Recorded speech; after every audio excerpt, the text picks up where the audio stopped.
Kadaise alaus darykla buvo stambiausia pramonė. Pastaraisiais metais elektros gaminiais garsėjo, o apskritai Mažeikių istorija prasidėjo nuo šios stotelės, kai prieš 100 metų tiesė Liepojos Romnų geležinkelį. Kalbama, kad kels ją į kitą vietą, nes tokia jį paskirties jau nebetlieka, kaip beje ir daug kitų senųjų statinių. Šitų mažyčių parduotuvių rytoj nebebus. Jas nufilmavome miesto metraščiui.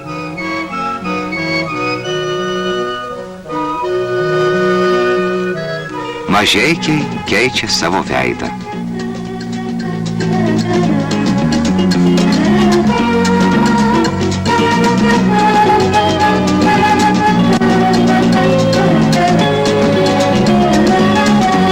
Kyla naujas, Lietuvoje dar negirdėtas miestas naftininkų. Jau įsikūrė 4000 naujakurių. Iki 5-mečio pabaigos dar kita tiek apsigyvens.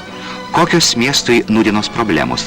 Kreipėmės į rajono vykdomojo komiteto pirmininko pavaduotoją Gotfridą Ektį. Gyventojų skaičius Mažeikiuose sparčiai auga. Esamos gydymo, švietimo, kultūros, sporto įstaigos yra nebepajėgios patenkinti mažeikiečių augančių poreikių.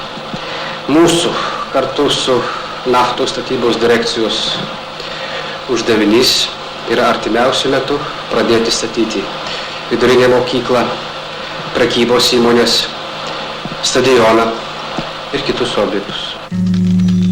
Ir miestui, ir gamyklai, kuri nuo Mažeikių už 20 kilometrų, reikės begalės statybinių medžiagų.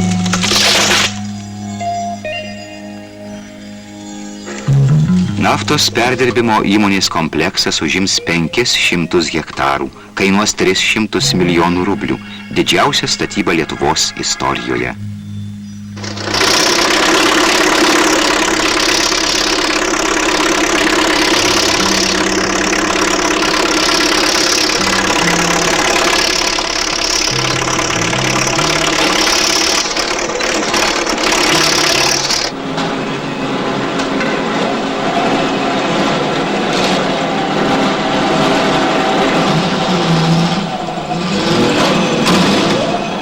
Pavolgio iki Baltijos nusidrieks naftotekis, juo tekėdama nafta sustos Mažeikiuose, pavirs čia įvairiarūšiais degalais, produktais, taip reikalingais Respublikos liaudės ūkiui.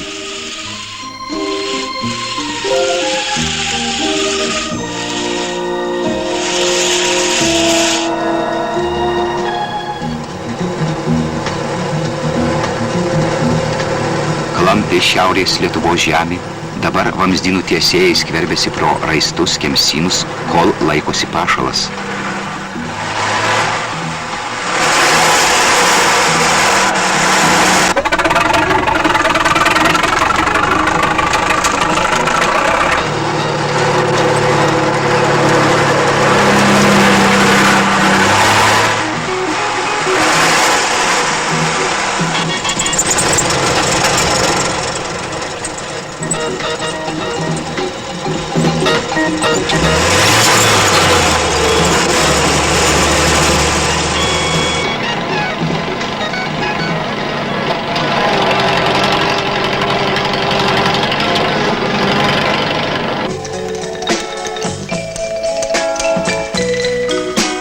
Šioje vietoje visą laiką bus karšta.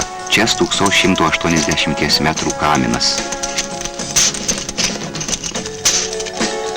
Antrasis bus aukščiausias Lietuvoje 250 metrų. Pralenksis iki šiol aukščiausią Padarbių kaimo klevą.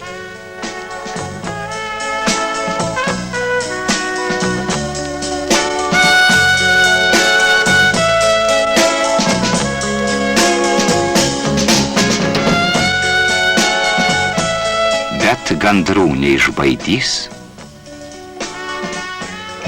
ir žmonių vis gausės. Jau dabar statyboje triūsia 1500. Atvyko padėti 20 tautybių atstovai.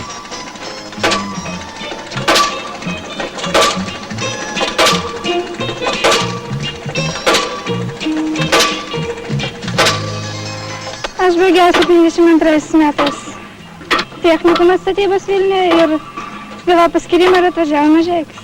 Работаю уже год по направлению Треста. Откуда? Где родина? На Урале родина. Iš Akmenės. Kiek jau metų čia dirbat? Antrį metą. Я Семьякин Виктор Илларионович. Откуда вы прибыли? С Чечено-Нашите, из города Грозного. Turim ir savų, tikrų naftininkų, baigusių mokslus naftos institutuose.